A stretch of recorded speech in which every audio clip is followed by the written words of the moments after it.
Praise the Lord. ദൈവനാമം വാഴ്ത്തപ്പെടുമാറാകട്ടെ. ദൈവത്തിൻ്റെ വലിയ സാന്നിധ്യമുള്ള കൃപയ്ക്കായി സ്തുതിക്കുന്നു. ഇന്ന് രാത്രിയിൽ നിങ്ങളോട് എൻ്റെ സാക്ഷ്യം ഷെയർ ചെയ്യുവാനായിട്ട് ആഗ്രഹിക്കുന്നു. യേശു ക്രിസ്തുവിൽ കൂടുള്ള അനുഗ്രഹവും യേശു ക്രിസ്തുവിൽ കൂടുള്ള വിടുതലും യേശു എന്നെ വീണ്ടെടുത്തതുമായ സാക്ഷ്യം പ്രസ്താവിപ്പാൻ ദൈവം എനിക്കും അവസരം തന്നതോർത്ത് ഞാൻ ദൈവത്തെ സ്തുതിക്കുന്നു, സ്തോത്രം ചെയ്യുന്നു. എൻ്റെ ഈ സാക്ഷ്യം കേൾക്കുന്നവർ മറ്റുള്ളവർ കൂടെ ഇത് ഷെയർ ചെയ്ത് ചിലരുടെ വിശ്വാസത്തിൽ കൊണ്ടുവരത്തക്ക നിലവാരത്തിൽ, ചിലരുടെ യേശുവിനെ പരിചയപ്പെടുത്തക്ക നിലവാരത്തിൽ അനേകർക്ക് ഇതാശ്വാസവും വിടുതലുമായി തീരട്ടെ എന്ന് ഞാൻ നിങ്ങളെ ഓർമ്മിപ്പിക്കുന്നു. എൻ്റെ സാക്ഷ്യം ക്രിസ്തീയ വിശ്വാസത്തിൽ വന്നതിന് ശേഷം എൻ്റെ സാക്ഷ്യം അതനേകർക്ക് അനുഗ്രഹമായിട്ടുണ്ട്. എൻ്റെ പേര് സിദ്ധാർത്ഥ് എന്നാണ്. ഞാൻ കോട്ടയം ജില്ലയിൽ കുറിച്ചി എന്ന ദേശത്ത് ജനിച്ചു വളരുവാനായിട്ടിടയായി. ഹൈന്ദവ പശ്ചാത്തലത്തിൽ ജനിച്ചു വളർന്ന് ജീവിതത്തിൽ നല്ല കാര്യങ്ങളൊന്നും ചെയ്തിട്ടില്ല. ഹൈന്ദവ വിശ്വാസം അനുസരിച്ച് അതിൻ്റെ ആചാരങ്ങൾക്കും അനുഷ്ഠാനങ്ങൾക്കൊക്കെ പോകുന്നുണ്ടെങ്കിലും ജീവിതം എന്ന് പറയുന്നത് മനുഷ്യതുല്യമായിട്ടുള്ളതല്ലായിരുന്നു. എൻ്റെ ക്രിസ്തുവിന് ശേഷമുള്ള സാക്ഷ്യം പ്രസ്താവിക്കുവാനായിട്ട് ആഗ്രഹിക്കുകയാണ്. ഒരു നിമിഷം പ്രാർത്ഥിക്കുവാനായിട്ട് ആഗ്രഹിക്കുന്നു. അൻപുള്ള ദൈവമേ, ഞങ്ങളുടെ സ്വർഗീയ നല്ല പിതാവേ, കർത്താവെ, അങ്ങ് തന്ന സാക്ഷ്യം ഇന്ന് ഈ വീഡിയോയിൽ കൂടി എന്നെ കേൾക്കുന്ന ഏവരെയും ബലപ്പെടുത്തി ദൈവകൃപയിൽ പിന്നെയും പുതുക്കി കർത്താവാതിരിക്കണം. ആരെങ്കിലും രോഗശൈലിയിലോ മനം തകർന്നവരോ ശാരീരികമായ ക്ലേശങ്ങളോ ബുദ്ധിമുട്ടോ അനുഭവിക്കുന്നവരുണ്ടെങ്കിൽ അവർക്കിത് ആശ്വാസവും അനുഗ്രഹവുമാക്കി മാറ്റുന്ന കൃപയ്ക്കായി സ്തുതിക്കുന്നു. യേശുവിനെ കണ്ടുമുട്ടാത്തവരാരെങ്കിലും ഉണ്ടെങ്കിൽ, യേശുവിനെ രുചിച്ചറിയാത്തവരാരെങ്കിലും ഇത് കേൾക്കുന്നതോ കാണുകയോ ഉണ്ടെങ്കിൽ അവരെ ദൈവാത്മാവ് ആമേൻ തൊടണം. അവരുടെ ഉള്ളത്തിലും ദൈവത്തിൻ്റെ ആത്മാവ് ഇടപെടണം. ദൈവം അതങ്ങനെ ചെയ്തിരിക്കാൻ അങ്ങയെ സ്തുതിക്കുന്നു. സാക്ഷ്യം പ്രസ്താവിപ്പാൻ അടിയനെ ബലപ്പെടുത്തണം. ദൈവീയ കൃപ കൊണ്ട് നിറയ്ക്കണം, വരവിനായി ഒരുക്കണം. പ്രാർത്ഥന കേട്ടിരിക്കുക. സ്തോത്രം. യേശുവിൻ്റെ നാമത്തിൽ അപേക്ഷിക്കുമ്പോൾ ദയതോന്നി ഉത്തരമരുളുമാറാകണം സ്വർഗീയ നല്ല പിതാവേ. ആമേൻ, ആമേൻ, ആമേൻ. ദൈവനാമം വാഴ്ത്തപ്പെടുമാറാകട്ടെ. ഞാൻ ഒരിക്കൽ കൂടി എൻ്റെ പേര് പ്രസ്താവിക്കുകയാണ്. സിദ്ധാർത്ഥ് എന്നാണ് എൻ്റെ പേര്. എൻ്റെ അമ്മയ്ക്കും അച്ഛനും 4 ആണും 2 പെണ്ണുമാണുള്ളത്. അതിൽ ഏറ്റവും ഇളയ ആളാണ് ഞാൻ. ഹൈന്ദവ പശ്ചാത്തലത്തിൽ ജനിച്ചു വളർന്ന് ജീവിച്ചു. എന്നാൽ ഇപ്പോൾ ഞാൻ രക്ഷിക്കപ്പെട്ട് മാനസാന്തരപ്പെട്ട് ദൈവകൃപയിലായിട്ട് 26 വർഷം തികഞ്ഞു. ഈ 26 വർഷം എൻ്റെ ജീവിതത്തിൽ വലിയ അനുഗ്രഹവും വിടുതലും നന്മയും ആ യേശുവിൻ്റെ സ്നേഹവും കരുതലുമൊക്കെ മനസ്സിലാക്കുവാനും അതെൻ്റെ ജീവിതത്തിൽ വലിയ ജീവിക്കണമെന്നുള്ള ആഗ്രഹം വരുത്തുവാനൊക്കെ ഇടയാക്കി. ദൈവം ചെയ്ത ഓരോ നന്മകളും പ്രസ്താവിച്ചാൽ സമയം പോരാ. ഈ വീഡിയോ എന്ന് പറയുന്നത് അരമണിക്കൂറത്തെ വീഡിയോ ആണ്. ഇതിന് ശേഷം ഇതിൻ്റെ സാക്ഷ്യം തുടർമാനമായിട്ട് ശുശ്രൂഷിക്കുവാൻ ആഗ്രഹിക്കുന്നു. ഈ വീഡിയോ കണ്ടതിന് ശേഷം അടുത്ത വീഡിയോ നിങ്ങൾ കാണണം. കാരണം എല്ലാം പറഞ്ഞ് തീർക്കാൻ പറ്റത്തില്ല. കാരണം 26 വർഷമായി എൻ്റെ ജീവിതത്തിൽ ചെയ്തുകൊണ്ടിരിക്കുന്ന കർത്താവിൻ്റെ പ്രവൃത്തികളെ വർണ്ണിപ്പാൻ ഈ കിട്ടുന്ന സമയങ്ങളൊന്നും പോരാ. രക്ഷിക്കപ്പെട്ട മാനസാന്തരപ്പെട്ട നാൾ മുതൽ ഇന്ന് വരെയും ദൈവം ഓരോ അത്ഭുതങ്ങളും എൻ്റെ ജീവിതത്തിൽ ചെയ്തുകൊണ്ട് എന്നെ ക്രിസ്തീയ ജീവിതത്തിൽ ഉറപ്പിച്ചു പോകുന്നത് ഓർത്ത് ഞാൻ ദൈവത്തെ സ്തുതിക്കുന്നു. ഒറ്റ വീഡിയോ ആയിട്ട് ഇത് കൊടുക്കാൻ പറ്റത്തില്ല. കാരണം ദൈവം എൻ്റെ ജീവിതത്തിൽ ചെയ്ത ഉപകാരങ്ങളെ വർണ്ണിച്ച സമയം പോരാ. അതുകൊണ്ട് ദയവ് ചെയ്ത് ഈ വീഡിയോ കാണുന്നവർ അടുത്ത വീഡിയോയുടെ കാണണമെന്ന് ഞാൻ അഭ്യർത്ഥിക്കുന്നു. ദൈവം ധാരാളമായി അനുഗ്രഹിക്കട്ടെ. കർത്താവ് മൂലം ജയം തന്ന ദൈവത്തിന് സ്തോത്രം. ഞാൻ യേശുവിനെ അറിയുവാനുണ്ടായ കാര്യം ഒരു ജീസസ് എന്ന ഫിലിം ഷോയിൽ കൂടിയാണ് കർത്താവിനെ ഞാൻ കണ്ടുമുട്ടുന്നതും യേശുവിനെ സ്വീകരിക്കുന്നത് അവിടെ ചെല്ലെങ്കിൽ തന്നെയും അത് ഒരു മുഖാന്തരമാണെന്ന് ഞാൻ വിശ്വസിക്കുന്നു. കാരണം ഞങ്ങളുടെ ദേശത്ത് അങ്ങനെ ക്രിസ്ത്യാനികളോ ക്രിസ്തീയ പെന്തക്കോസ്ത് സഭകളോ ക്രിസ്തീയ ആരാധനയുള്ള സ്ഥലമില്ല. ഞങ്ങളുടെ അവിടെ അടുത്തൊക്കെ എന്ന് പറഞ്ഞ അമ്പലം ഹിന്ദു ഏരിയയാണ്. പിന്നെ ഞങ്ങൾക്ക് ഒരു പള്ളി ഉണ്ടെന്ന് പറയാനായിട്ട് കുറിച്ചി മന്ദിരത്തിൻ്റെ അവിടെ ഒരു കത്തോലിക്ക പള്ളിയുണ്ട്, കാത്തലിക്സിൻ്റെ ഒരു പള്ളിയുണ്ട്. എന്നെ സംബന്ധിച്ചിടത്തോളം പള്ളിയിൽ പോകുന്നവരെല്ലാം ക്രിസ്ത്യാനികളെന്നാണ് ഞാൻ ചിന്തിച്ചിരുന്നതും അറിഞ്ഞിരുന്നതും. യേശുവിനെ കണ്ടുമുട്ടി അതിന് ശേഷമാണ് ഈ സഭയ്ക്കകത്ത്, ഈ ക്രിസ്തീയ ഗോളത്തിനകത്ത് പല ആചാരങ്ങളും പല അനുഷ്ഠാനങ്ങളും പല വിശ്വാസ രീതിയിലുള്ള പോക്കുകളുണ്ടെന്ന് മനസ്സിലായത്. മർത്തോമായി, യാക്കോബായി, കാത്തലിക്സും ഇതെല്ലാം വെവ്വേറെ ആരാധനയും ആചാരങ്ങളും അനുഷ്ഠാനങ്ങളും ഒക്കെ ആണെന്ന് മനസ്സിലാകുവാനായിട്ടിടയായത്. അതുവരെ ഞാൻ പള്ളിയിൽ പോകുന്നവരെ ക്രിസ്ത്യാനി എന്ന് കണ്ടിരുന്നു. അതിനകത്ത് ഭാഗമുണ്ടല്ലോ, ജാതീയതരമായിട്ടുള്ള ഇതുണ്ട്. അവശ്യ ക്രിസ്ത്യാനി എന്നും അല്ലാത്ത ക്രിസ്ത്യാനി എന്നുമൊക്കെയുള്ള ഒരറിവ് നേരത്തെ ഉണ്ടായിരുന്ന അവശ്യ ക്രിസ്ത്യാനി അല്ലെങ്കിൽ മറ്റുള്ള ക്രിസ്ത്യാനികൾ, അങ്ങനെയുള്ള ഒരറിവ് എനിക്കുണ്ടെങ്കിൽ തന്നെയും എല്ലാവരെയും ക്രിസ്ത്യാനിയായിട്ട് ആണ് കണ്ടിരുന്നത്. എന്നാൽ ഞാൻ എൻ്റെ സാക്ഷ്യത്തിലേക്ക് കടക്കുകയാണ്. ഞാൻ യേശുവിനെ അറിയുവാനുണ്ടായ കാര്യം, എനിക്ക്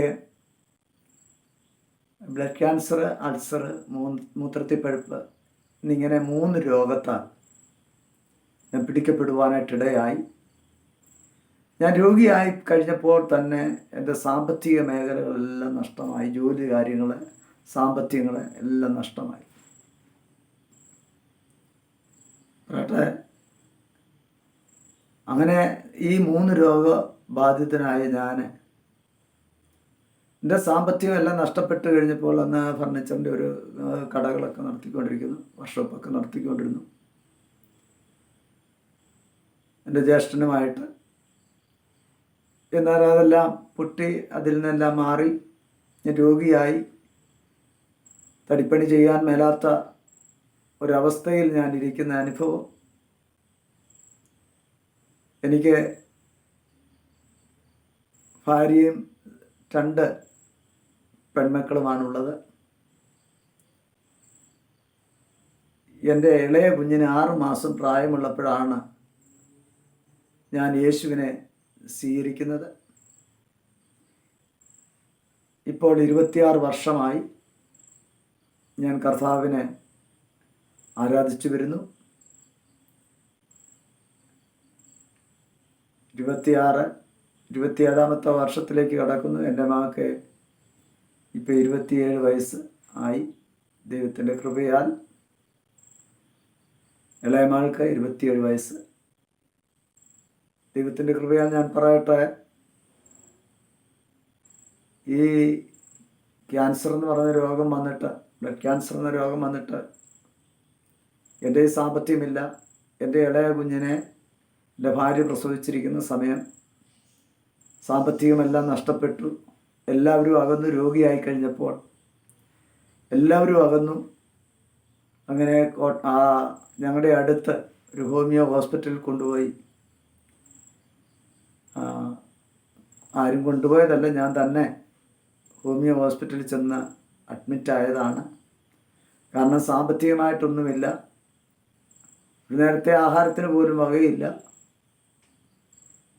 എൻ്റെ ഇളയ കുഞ്ഞിനെ മൂത്ത കുഞ്ഞിൻ്റെ അടുത്ത് ആക്കിയിട്ട് എൻ്റെ ഭാര്യ പാടത്ത് പണിക്ക് പോകും.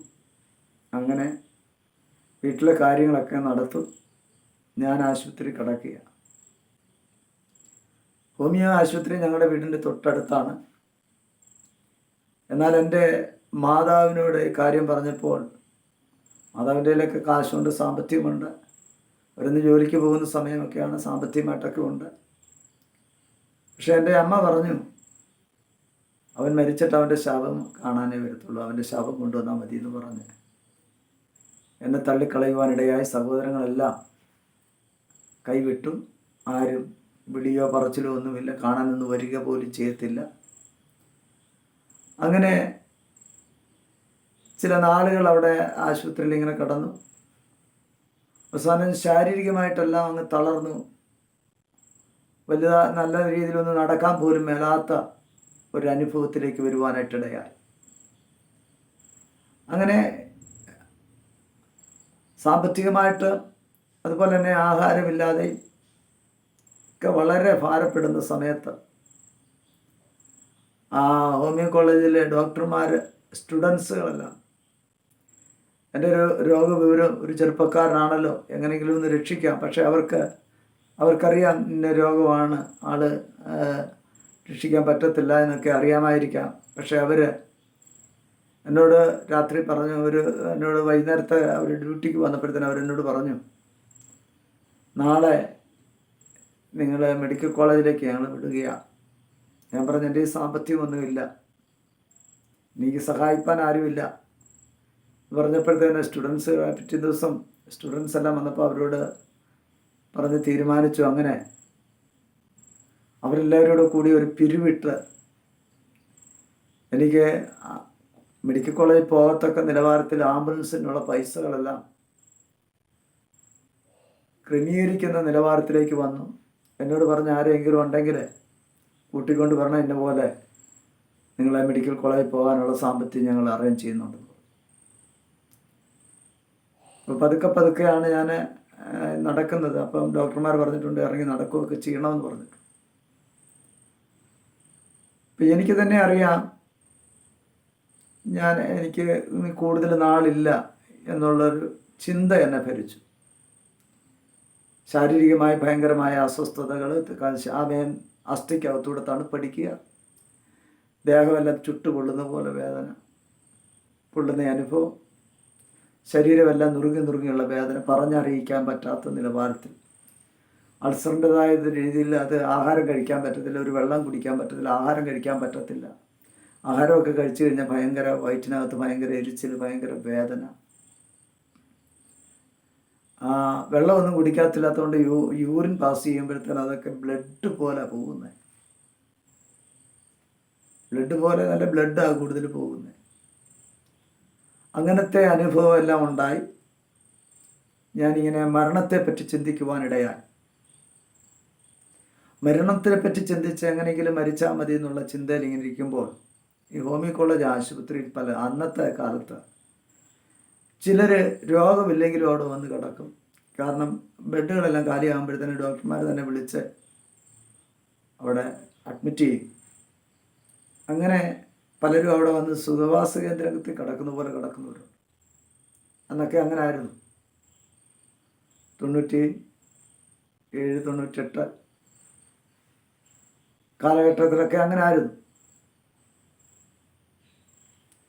അപ്പം ഞാൻ അവിടെ കിടക്കുന്ന സമയത്ത് അവിടെ ഒരു അപ്പച്ചൻ, ആ അപ്പച്ചൻ്റെ പേരൊന്നും ഞാൻ ഓർക്കുന്നില്ല, സ്ഥലവും അങ്ങനെ ഞാൻ ഓർക്കുന്നില്ല. ആ അപ്പച്ചൻ ഇന്ന് നിലവിലില്ല. കാരണം ആ അപ്പച്ചനെ അന്നവിടെ സുവാസകേന്ദ്രം പോലെ കിടക്കും. അദ്ദേഹം നല്ല സാമ്പത്തികമായിട്ടൊക്കെയാണ് വരുന്നത്. പൈസയൊക്കെ തീർന്നു കഴിയുമ്പോൾ അദ്ദേഹം വീട്ടിൽ പോകും. പിന്നെയും പൈസയൊക്കെ ഒപ്പിച്ചുകൊണ്ട് വന്ന് കിടക്കും. ഒപ്പിച്ച് കൊണ്ട് വരേണ്ടതല്ല, അപ്പച്ചന് സാമ്പത്തികമുള്ള വിഭവനത്തിലാണ്. പക്ഷെ അപ്പച്ചൻ എപ്പോഴും മദ്യപിക്കുന്ന ഒരു ശീലമുണ്ട്. അതിനകത്ത് വേറെ ബെഡിൽ കിടക്കുന്ന രണ്ടച്ചായന്മാരും മദ്യപിക്കുന്നവരാണ്. അപ്പം ഞാൻ ആ അപ്പച്ചനുമായിട്ട് അങ്ങ് കൂട്ടുകൂടി. അപ്പച്ചനെ എന്നോട് പറഞ്ഞു, പോലെ നിനക്ക് പോയി മേടിച്ചുകൊണ്ട് വരാമെന്ന് ചോദിച്ചു. മദ്യം മേടിച്ചുകൊണ്ട് വരാമെന്ന് ചോദിച്ചു. ഞാൻ പറഞ്ഞപ്പച്ച ഞാൻ പോകാം, എൻ്റെ ഈ പൈസയൊന്നുമില്ല. അത് കുഴപ്പമില്ല, നീ പോയി മേടിച്ചുകൊണ്ട് വരാൻ പറഞ്ഞു. അങ്ങനെ അവരെൻ്റെ ഈ പൈസ വന്ന് ഞാനൊരു ഫുള്ള് മേടിച്ചുകൊണ്ട് വന്നു. ആ ഹോമിയോ കോളേജിൻ്റെ അവിടുന്ന് കുറച്ച് മുന്നോട്ട് പോരുമ്പോൾ ഇവിടെ കോളേജുണ്ട്. ആശുപത്രി അല്ലാതെ കോളേജുണ്ട്, സ്റ്റുഡൻസ് പഠിക്കുന്ന കോളേജുണ്ട്. അതിൻ്റെ അവിടെ ഒരു വെയിറ്റിംഗ് ഷെഡുണ്ട്. അവിടെ ഈ അപ്പച്ചനൊക്കെ അവരുടെ കൈ കൊണ്ടുവന്ന് ഈ ഫുള്ള് കൊടുക്കും. എന്നിട്ട് ഞാൻ ഹോസ്പിറ്റലിൽ വന്നിട്ട് പതുക്കെ ഒരു കുപ്പിക്കകത്ത് വെള്ളമായിട്ട് ചായ മേടിക്കാൻ പോകുന്നു, ചായ മേടിക്കാൻ പോകുന്ന പോലെ ഞാനിങ്ങനെ അത് കുലുക്കി പതുക്കെ ഒരു ഗ്ലാസ്സും ഒക്കെ എടുത്ത് പതുക്കെ വന്ന് ഞാൻ അവിടെ ഇരുന്ന് ആ മദ്യം കുടിക്കും. അവർ ഒരു ക്വാർട്ടറൊക്കെ അവർ കഴിച്ചിട്ട് ബാക്കിയുള്ളത് ഇങ്ങനെ തരും. ഞാൻ ഫുള്ള് ബാക്കി മുഴുവനും ഞാനങ്ങ് കുടിക്കും. കാരണം എങ്ങനെയെങ്കിലും ഒന്ന് മരിച്ചു കിട്ടിയാൽ മതി എന്നുള്ള ഒരു ചിന്തയാണ് എന്നെ ഭരിക്കുന്നത്. അതുകൊണ്ട് കുടിച്ചാകുകയാണെങ്കിൽ അത്രയും ആകട്ടെ, പെട്ടെന്ന് ആകുമല്ലോ എന്ന് പറഞ്ഞ് വെള്ളം പോലും ചേർക്കാതെ അത് മുഴുവനും കുടിക്കും. എന്നിട്ട് ഞാൻ പതുക്കെ അവിടെ ചെന്നങ്ങ് കിടക്കും. അങ്ങനെ ചില ദിവസങ്ങൾ അങ്ങനെ പോയി. ആ സമയത്താണ് ഡോക്ടർമാർ എനിക്ക് വേണ്ടി ആംബുലൻസിനുള്ള പൈസ എല്ലാം റെഡിയാക്കി. അവരെന്നെ പറഞ്ഞു, വേറെ ആരെയെങ്കിലും വിളിക്കണം, വിളിച്ചുകൊണ്ട് വരണം, നടന്നു പോകാൻ പറ്റുന്നുണ്ടെങ്കിൽ പോകുക, അല്ലെങ്കിൽ ഇതിൽ നിങ്ങളുടെ ആൾക്കാരൊക്കെ വരുമ്പോഴത്തേനൊന്ന് പറയണം എന്ന് പറഞ്ഞു. ഏതായാലും ദൈവത്തിൻ്റെ കൃപയാൽ ഞാൻ എന്ത് ചെയ്തു, എൻ്റെ വീട്ടിൽ ചെന്ന് വിളിച്ചുകൊണ്ട് വരാമെന്ന് പറഞ്ഞ് ഞാൻ പതുക്കെ പോയി. എൻ്റെ കയ്യിലന്ന് 20 രൂപയുണ്ട്. ആ 20 രൂപയുമായിട്ട് ചെന്നിട്ട് അവിടെ ഒരു 8 മുറി എന്ന് പറയുന്ന ഒരു സ്ഥലമുണ്ട്. ആ സ്ഥലത്ത് പോയി ഞാൻ അവിടെ കൂടുതൽ ചീട്ടുകളിക്കാരും ചീട്ടുകളിയാണ് അവിടുത്തെ മെയിൻ വിനോദം. ഞാനും ചീട്ടുകളിയും മദ്യപാനവും കഞ്ചാവും ഒക്കെ ആയിട്ടിങ്ങനെ പോകുന്നൊരു വ്യക്തിയായിരുന്നു. ഞാൻ അവിടെ ചെന്ന് ആ 20 രൂപ കൊണ്ട് ചീട്ട് കളിക്കാൻ തുടങ്ങി. അപ്പോൾ ഉടനെ തന്നെ എൻ്റെ കൂടെ ഇരുന്ന് അവിടെ കളിച്ചുകൊണ്ടിരിക്കുന്നവർ പറഞ്ഞു, ഇല്ല നീ ഇവിടെ ഇരിക്കേണ്ട, നീ പൊക്കോ, കാരണം ഇന്ന് ഇതിലെ പോലീസ് വരാൻ സാധ്യതയുണ്ട്. പോലീസ് വന്നു കഴിഞ്ഞാൽ എല്ലാവരും ഓടും, നിനക്ക് ഓടാൻ പോലും പറ്റത്തില്ല. അതുകൊണ്ട് നീ ഞങ്ങളുടെ എല്ലാം പേര് പറഞ്ഞു കൊടുക്കും, അതുകൊണ്ട് നീ പൊക്കോളാൻ പറഞ്ഞു. ഏതായാലും ഞാൻ പറഞ്ഞു, ഇന്ന് എന്നാണേലും ഞാൻ പോകുന്നില്ല എന്ന് പറഞ്ഞിരുന്ന് കളിച്ചു. വൈകുന്നേരം വരെ ഒരു 5:30-6 മണി വരെ ഞാൻ അവിടെ ഇരുന്ന് കളിച്ചു. വലിയ നേട്ടവും ഇല്ല നഷ്ടവും ഇല്ലാത്ത നിലവാരത്തിൽ ഇന്ന് കളിച്ചു. അവസാനം അപ്പോൾ അവർ ആംബുലൻസിനെല്ലാം റെഡിയാക്കി, അവരെല്ലാ കാര്യങ്ങളെല്ലാം റെഡിയാക്കി വെച്ചിരിക്കുക. ഞാൻ ചെന്നാൽ മതി. പക്ഷെ ഞാൻ രാവിലെ അവിടുന്ന് ഒരു 10-10:30 ആയപ്പോഴത്തേക്ക് ഇറങ്ങിയതാണ്. വൈകുന്നേരം 6 മണി വരെയും അവിടെ നിന്ന് വീട്ടിൽ ചെന്നു. എൻ്റെ വീട്ടിൽ ചെന്ന് വൈകിട്ട് 6-6:30 ആയപ്പോൾ ഞാൻ വീട്ടിൽ ചെന്ന് കഴിഞ്ഞാൽ അവിടെ കിടന്നു. എൻ്റെ ഭാര്യയോട് പറഞ്ഞു, ഭാര്യയുടെ വീട്ടിലാണ് ഞാൻ ചെന്നത്. ഭാര്യയോട് പറഞ്ഞു ഞാൻ മെഡിക്കൽ കോളേജിൽ പോകാമെന്ന് പറഞ്ഞു. അങ്ങനെ മെഡിക്കൽ കോളേജ് ആശുപത്രിയിൽ പോയി. അവിടെ ചെന്ന് കഴിഞ്ഞപ്പോൾ രോഗവിവരമെല്ലാം കണ്ടുപിടിച്ചു, ബ്ലഡ് ക്യാൻസറാണെന്ന്. അങ്ങനെ അവിടെ കുറച്ച് നാൾ എന്നെ അഡ്മിറ്റാക്കി, ബ്ലഡെല്ലാം പരിശോധിച്ചു, എല്ലാം കഴിഞ്ഞു. സാമ്പത്തികമായിട്ടെല്ലാം തകർന്ന എന്നെ അവിടെ ഇങ്ങനെ കുറേ നാൾ കടത്തി വഷളായി, ശാരീരികമായിട്ട് എല്ലാം തളർന്ന അനുഭവം, ശരീരത്തിന് എഴുന്നേൽക്കാൻ മേലാത്ത അനുഭവം, ആഹാരമൊന്നും ഇറങ്ങത്തില്ല, വെള്ളം തൊട്ട് തന്നാൽ അത് കുറേശ്ശെ ഇറങ്ങിയാൽ ഇറങ്ങി, അങ്ങനെ മരിക്കത്തക്ക സ്റ്റേജിൽ കിടക്കുക. ഒരു ഈർക്കലി എങ്ങനെയാണ് കിടക്കുന്നത് അതുപോലെ കൈകാലുകളൊന്നും അനക്കാൻ പറ്റത്തില്ല. എന്നെ ഒന്ന് തിരിച്ച് മറിച്ചൊക്കെ ഒന്ന് കടത്തി, ആരെങ്കിലും കടത്തിയാൽ കിടക്കും, അല്ലെങ്കിൽ ഇങ്ങനെ തന്നെ കിടക്കും. അങ്ങനെ ഇരിക്കുന്ന സമയത്ത് ഡോക്ടർ എന്നെ അവിടുന്ന് അവർ പറഞ്ഞു, കൊണ്ടുപോകുന്നെങ്കിൽ കൊണ്ടുപോക്കൂ, ഇനി രക്ഷയൊന്നുമില്ല എന്ന് പറഞ്ഞ് ഭാര്യയോട് ഇങ്ങനെ പറയുവാനായിട്ടിടയായി. ഇനി ഞങ്ങളെ കഴിയുന്നത് ചെയ്തു, ഇനി എന്തെങ്കിലും നിങ്ങൾ ആഹാരം ചോദിക്കുകയാണെങ്കിൽ കൊടുത്തു, ചോദിക്കുന്ന എന്താണെങ്കിലൊക്കെ കൊടുത്തു, ഇനി ആൾ കിട്ടത്തില്ല, പ്രതീക്ഷയില്ല. ഒരു ഡേറ്റ് പറഞ്ഞു, ഇനി 7 ദിവസം കഴിഞ്ഞ് കൊണ്ടുവന്നാൽ മതി, കാരണം അതിനോടകം ആൾ മരിക്കുമെന്നാണ് അവരുടെ കണക്കുകൂട്ടൽ, അവരുടെ അഭിപ്രായം. അങ്ങനെ എന്നെ ഹോസ്പിറ്റലിൽ നിന്ന് എൻ്റെ ഭാര്യയുടെ ഭവനത്തിൽ കൊണ്ടുപോയി. എൻ്റെ സ്വന്തക്കാർ, ബന്ധുക്കാർ, എൻ്റെ മാതാവ്, സഹോദരങ്ങളെല്ലാം എന്നെ തള്ളിക്കളയുവാനായിട്ടിടയായി. അവരുമായിട്ട് യാതൊരു ബന്ധവും കോണ്ടാക്റ്റും ഒന്നുമില്ല. അങ്ങനെ എൻ്റെ ഭാര്യയുടെ ഭവനത്തിൽ കൊണ്ടുപോയി. ഭാര്യയുടെ ഭവനത്തിൽ എൻ്റെ ഭാര്യയുടെ മാതാവും ഭാര്യ എല്ലാവരും കൂടി ഞങ്ങളുടെ അടുത്തൊരു പ്രശ്നവിധികാരനുണ്ട്, അദ്ദേഹത്തിൻ്റെ അടുക്ക കൊണ്ടുവന്നു. ഒരു ജ്യോത്സ്യനുണ്ട്, ജ്യോത്സ്യൻ്റെ അടുക്ക കൊണ്ടുവന്നു. ജ്യോത്സ്യൻ എന്നെ എൻ്റെ ജാതകമെല്ലാം നോക്കിക്കഴിഞ്ഞപ്പോഴത്തേന് എന്നോട് പറഞ്ഞു, ഒരു കാര്യം ചെയ്ത് നാളെ നിങ്ങളുടെ വീടിൻ്റെ വാതിൽക്ക് ഒരു അമ്പലം ഉണ്ടല്ലോ, അമ്പലത്തിൽ ചെന്നൊരു അർച്ചനയൊക്കെ നടത്തി വിളക്കുമൊക്കെ കത്തിച്ചിട്ട് ഇങ്ങോട്ട് വാ, ഇവിടെ ഒന്നും തെളിയുന്നില്ല എന്ന് പറഞ്ഞു. അപ്പം എന്നെ കൊണ്ട് 2 പേര് പിടിച്ചുകൊണ്ട് എടുത്തുകൊണ്ട് വെളിയിലോട്ട് വന്നപ്പോഴത്തേന് എൻ്റെ അമ്മായിമ്മയും എൻ്റെ ഭാര്യയുടെ അമ്മയും അതുപോലെ തന്നെ ഭാര്യയും വിളിച്ചിട്ട് പറഞ്ഞു, നീ അമ്പലത്തിലൊന്നും കൊണ്ടുപോകേണ്ട, ആളെ കിട്ടത്തില്ല, അദ്ദേഹം പേടിക്കണ്ടല്ലോ എന്ന് വിചാരിച്ചാൽ പറഞ്ഞ്, ആൾ മരിച്ചു പോകും. അങ്ങനെ അവിടുന്ന് എന്നെ കൊണ്ടുവന്ന് ഭാര്യയുടെ വീട്ടിൽ കൊണ്ടുവന്ന് കടത്തി. ഇന്ന് എന്നെ കേൾക്കുന്ന ദൈവവേദന, യേശുവിൽ ആരാശ്രയിക്കുന്നുണ്ടോ, യേശു ഒരു വ്യക്തിയെ കണ്ടിട്ടുണ്ടെങ്കിൽ ആ വ്യക്തിക്ക് വേണ്ടി കർത്താവ് ചിലരെ ഒരുക്കും. സ്തോത്രം. കർത്താവ് ചില ക്രമീകരണങ്ങളെ ഒരുക്കും. സ്തോത്രം. യേശുവിനെ അറിയുവാൻ ദൈവം എല്ലാവർക്കും ഒരു അവസരം കൊടുക്കും. ഭൂമിയിൽ ജീവിക്കുന്ന എല്ലാവർക്കും ഒരു അവസരം ദൈവം കൊടുക്കും. സ്തോത്രം. ചിലരത് രക്ഷയ്ക്കായിട്ടത് സ്വീകരിക്കും, ചിലർ അത് മറന്നുപോകും, തള്ളിക്കളയും. സ്തോത്രം. എൻ്റെ ജീവിതാനുഭവത്തിൽ എനിക്കറിയാൻ ദൈവം എല്ലാവർക്കും എന്ന് പറഞ്ഞാൽ സുവിശേഷം കേൾക്കാതെ ആരും മരിക്കത്തില്ല. കുഞ്ഞു കുട്ടികളുടെ കാര്യമല്ല, മുഴുവൻ എല്ലാവരും സുവിശേഷം കേട്ടിട്ടേ അറിയത്തുള്ളൂ. എങ്ങനെ ഏതെങ്കിലും വിധത്തിൽ അവർ സുവിശേഷം കേട്ടിരിക്കും. ബൈബിൾ പറയുന്നു, മരിച്ചവരോടും സുവിശേഷം അറിയിച്ചിരിക്കുന്നു. സ്തോത്രം. കാരണം ഒരു ന്യായവിധിയുണ്ട്. ദൈവം ന്യായം വിധിക്കണമെങ്കിൽ, യുക്തമായ വിധി കൊടുക്കണമെങ്കിൽ സുവിശേഷം കേട്ടിരിക്കണം. കാരണം എൻ്റെ സുവിശേഷ പ്രകാരം ന്യായം വിധിക്കുന്ന നാളിൽ തന്നെ എന്ന റോമാലേഖനത്തിൽ കിടക്കുന്നുണ്ട്. അപ്പോൾ ഒരു ന്യായവിധി ഉണ്ട്. ആ ന്യായവിധി, യുക്തമായൊരു വിധി വരണമെങ്കിൽ ഈ സുവിശേഷം കേട്ടിരിക്കണം. കാരണം കേൾക്കാത്ത ഒരു വ്യക്തിയെ സുവിശേഷ പ്രകാരം ന്യായം വിധിക്കാൻ പറ്റത്തില്ല. സ്വന്തം വിശുദ്ധ വേദപുസ്തകം നമ്മൾ പഠിക്കുമ്പോൾ നമുക്ക് കാണാൻ പറ്റും, അവനവൻ്റെ പ്രവൃത്തികൾക്കടുത്ത ന്യായവിധി ഉണ്ടായെന്ന് അവൻ. അപ്പോൾ ന്യായവിധി നിശ്ചയമാണ്. അതുകൊണ്ട് ദൈവം ഏത് സ്ഥലത്തായിരുന്നാലും എവിടെയായിരുന്നാലും അവരോട് സുവിശേഷം പറയുവാനല്ലേ അവരെ ഈ ദൈവമുണ്ടെന്ന് ബോധ്യപ്പെടുത്തത്തക്ക നിലവാരത്തിൽ ദൈവം ആരെയെങ്കിലും ദൈവം ഒരുക്കും. സ്വത്രം.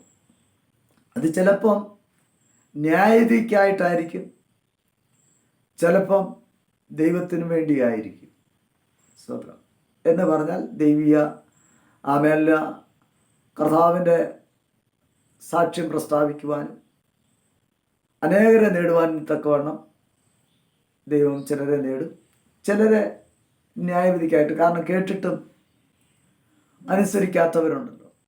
എൻ്റെ ജീവിതത്തിൽ ഞാൻ എൻ്റെ സാക്ഷ്യം പറയുന്നതിന് തൊട്ട് മുമ്പായിട്ട് അതിനൊരു ഉദാഹരണം ഞാൻ പറയാം. തിലാപ്പള്ളി എന്ന് പറഞ്ഞ ദേശത്ത് റാന്നി മുക്കൂട്ടുതറ കഴിഞ്ഞിട്ട് തിലാപ്പള്ളി എന്ന് പറഞ്ഞൊരു സ്ഥലമുണ്ട്. മുക്കൂട്ടുതറ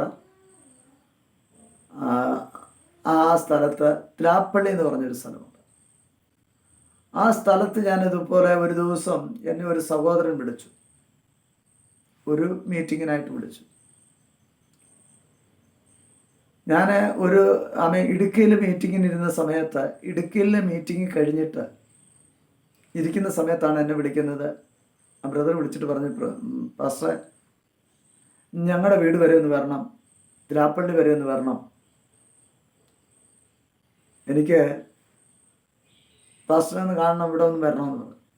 അപ്പം ഞാൻ പറഞ്ഞു, മണിയാറൻകുടി എന്ന് പറയുന്ന സ്ഥലത്ത്, ഇടുക്കി മണിയാറൻകുടി എന്ന് പറയുന്ന സ്ഥലത്ത് ഞാൻ ശുശ്രൂഷിച്ചുകൊണ്ടിരിക്കുക. വെള്ളിയാഴ്ച അവിടെ ശുശ്രൂഷിക്കുക, ശനിയാഴ്ച തിരിച്ചു വെട്ടി വരണം, കാരണം ഞായറാഴ്ച ആരാധന നടത്തണം. അപ്പം ഞാൻ ഉടനെ അദ്ദേഹത്തോട് പറഞ്ഞു, ആ ബ്രദറെ വരാം, കുഴപ്പമില്ല. എൻ്റെ കൂടെ വേറൊരു പാസ്റ്ററുണ്ട്, കുറിച്ചി മാളിക്കടവിൻ്റെ അവിടെ നിന്നുള്ള കൊച്ചുമോൻ പാസ്റ്റർ എന്ന് പറഞ്ഞൊരു പാസ്റ്ററുണ്ട്. ഞങ്ങൾ രണ്ടുപേരൂടെ, ഞാൻ പറഞ്ഞ പാസ്റ്റർ എന്നെ പോലെ തിലാപ്പള്ളി വരെ ഒന്ന് പോയിച്ച് നമുക്ക് അതിലെ എരുമേലി വഴി നേരെ മുക്കൂട്ടുതറ ചെന്നിട്ട് അവിടെ വരെ ചെന്നിച്ച് പെട്ടെന്ന് തന്നെ തിരിച്ചു പോരാ എന്ന് പറഞ്ഞ് ഞങ്ങൾ രണ്ടുപേരും ആ വീട്ടിലേക്ക് ചെല്ലുക. തിലാപ്പള്ളി ചെന്ന് കഴിഞ്ഞപ്പോൾ അവിടെ ഒരു റബ്ബർ തോട്ടത്തിനകത്താണ് ഈ ബ്രദറിൻ്റെ വീട്, എന്നെ വിളിച്ച ബ്രദറിൻ്റെ വീട്. ഞങ്ങൾ അവിടെ ചെന്നപ്പോഴത്തേനെ ആ റോഡിന് അവിടെ നിന്ന് നോക്കപ്പെടുത്തേനെ ആ വീടിൻ്റെ ചുറ്റും ഒരുപാട് ആൾക്കാർ. ഞാൻ ഓർത്ത് ഇനി എന്തോ മരണമോ എന്തെങ്കിലും നടന്നതായിരിക്കും എന്ന് വിചാരിച്ച് ഞാനും ആ പാസ്റ്ററൂടെ അവിടേക്ക് ചെന്നു. ആ വീട്ടിലേക്ക് ചെന്ന് കഴിഞ്ഞപ്പോഴത്തേന് ഞാൻ ആ ബ്രദറിനോട് ചോദിച്ചു, ബ്രദറെ ഇതെന്നതാ, എന്നെ ആളില്ല. അന്നേരം ആ ബ്രദർ എന്നോട് പറഞ്ഞത്, പാസ്റ്റർ വരുമെന്ന് പറഞ്ഞുകൊണ്ട് ഞാൻ ആൾക്കാരെ, ഞങ്ങളുടെ ബന്ധുക്കാരെ സ്വന്തക്കാരെ എല്ലാം ചുറ്റുപാടുള്ളവരെല്ലാം വിളിച്ചിട്ടുണ്ട്. ഞാൻ പറഞ്ഞു, എന്തിനാ ബ്രദറെ, ഞാൻ നിങ്ങൾക്ക് വേണ്ടി ഒന്ന് ജസ്റ്റ് ഒന്ന് പ്രാർത്ഥിക്കാൻ വന്നതാണ്. അതല്ല പാസ്റ്റർ, ഞങ്ങൾ പ്രാർത്ഥനയ്ക്ക് വേണ്ടിയാണ് പാസ്റ്റർ വിളിച്ചിരിക്കുന്നത്, ഇന്നൊരു പ്രാർത്ഥന ഇവിടെ നടത്തണം. ഞാൻ പറഞ്ഞു, അത് പറ്റത്തില്ല, ഞങ്ങൾക്ക് വീട്ടിൽ ചെന്നിട്ട് പിന്നെ ഞായറാഴ്ച ആരാധന നടത്തേണ്ടതല്ലേ. എന്നോട് പറഞ്ഞു, എൻ്റെ പാസ്റ്റർ ഒരു ഉച്ച വരെയെങ്കിലും ഒരു 2 മണി വരെ, ഇപ്പോൾ ഒരു 10:30 ഒക്കെ ആയല്ലേ 10:15 ആയല്ലേ ഉള്ളൂ, ഒരു മീറ്റിംഗ് നടത്തി വെച്ച് പോകാൻ പറഞ്ഞു. അവരെല്ലാം ക്രമീകരണം എല്ലാം നടത്തി വെച്ചിരിക്കുക. വീട്ടിനകത്ത് നല്ലൊരു ഹാള്, അതിനകത്ത് പായുമെല്ലാം ഇട്ട് എല്ലാം ക്രമീകരണം നടത്തി വയ്ക്കുക. ഞാൻ പറഞ്ഞു, ശരി ഓക്കെ. ഞാൻ ആ ഒരു വീട്ടിൽ ഇരുന്നു, ഈ പാട്ട് പാടി, 2 പാട്ടുമൊക്കെ പാടി ആരാധിച്ചു. എല്ലാ ഹൈന്ദവരാണ്, ചിലർ മാത്രമേ ഉള്ളൂ വിശ്വാസ ജീവിതത്തിലുള്ളത്, ബാക്കി ഭൂരിഭാഗവും ഹൈന്ദവരാണ്. ഇപ്പം ഞാൻ എൻ്റെ കൂടെ വന്ന് ദൈവദാസന് സമയം കൊടുത്ത് അല്പസമയം അദ്ദേഹം 10-15 മിനിറ്റ് ദൈവവചനം ശുശ്രൂഷിച്ചു. അതിനുശേഷമായിട്ട് ഞാൻ എഴുന്നേറ്റ് ഒരു അല്പസമയം ദൈവവചനം ശുശ്രൂഷിച്ചു വന്നപ്പോൾ പ്രവചനാത്മാവിൽ ഓരോരുത്തരോട് ദൂത് പറയാൻ തുടങ്ങി. ഒരു 28 വയസ്സുള്ള ഒരു യൗവനക്കാരനായ ഒരു പയ്യൻ അവിടെ ഇരിപ്പുണ്ട്, വിവാഹിതനല്ല. ആ പയ്യൻ്റെ തലയിൽ കൈവച്ചിട്ട് പറഞ്ഞു, ഇങ്ങനെ ദൈവാത്മാവ് അറിയിച്ചു, ഇന്നേക്ക് 3-ാമത്തെ ദിവസം നീ മരിക്കും. അതുകൊണ്ട് ദൈവസന്നിധിയിൽ ഏൽപ്പിച്ചു കൊടുത്ത് ദൈവവുമായിട്ടുള്ള ബന്ധത്തിൽ സമർപ്പണത്തോടെ മുന്നോട്ട് പോകുന്നുണ്ടെങ്കിൽ നിനക്ക് ദീർഘായുസ് കൊണ്ട് ദൈവം തൃപ്തി വരുത്താൻ എൻ്റെ ദൈവത്തിന് പ്ലാനും പദ്ധതിയും ഉണ്ടെന്ന് ദൂതറിയിച്ചു. അതിനുശേഷമായിട്ട് അവിടെ ഇരുന്ന പലരോടും ദിവ്യ ദൂതുണ്ടായിരുന്നു. അതിനകത്തൊരു സ്ത്രീയോട് ഞാനിങ്ങനെ ദൂത് പറഞ്ഞു. അവർക്കൊരു 48 വയസ്സ് 49 വയസ്സ് പ്രായം. അവരുടെ തലയെ കൈവച്ചിട്ട് ഞാൻ പറഞ്ഞു, നിങ്ങളുടെ വീട്ടിനകത്ത് ഒരു വലിയ നിലവിളി ഉണ്ടാകാൻ പോകും, ഒരു കൂട്ട നിലവിളി.